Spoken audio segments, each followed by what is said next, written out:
সমস্যা কি?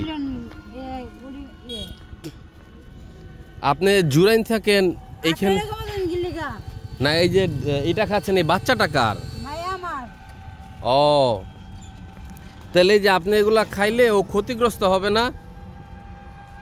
হ্যাঁ হ্যাঁ, আপনি যে এগুলা খাচ্ছেন, এই যে ড্যান্ডি খাচ্ছেন, এই বাচ্চাটা ক্ষতিগ্রস্ত হবে না? বাচ্চাটারে কি খাওয়ান এমনি?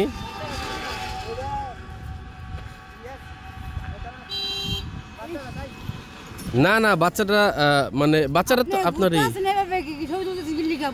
এই যে আপনি কানে খাই ড্যান্ডি খাচ্ছেন কিন্তু বাচ্চাটা, আপনারা সাহায্য করুন। দর্শক একবার চিন্তা করেন যে আসলে এই বাচ্চাটার ভবিষ্যৎটা কি? এই বাচ্চাটা আসলে কোন পরিবেশ হয়েছে? এই বাচ্চাটা আসলে ওর মা হাঁটতেছে আর ড্যান্ডি খাচ্ছে, আর সে এই রৌদ্রের মধ্যে তার কুলে এই যে দেখেন কিভাবে গাড়ি পার হচ্ছে, মানে কতটা অনিশ্চয়তার একটা জীবন।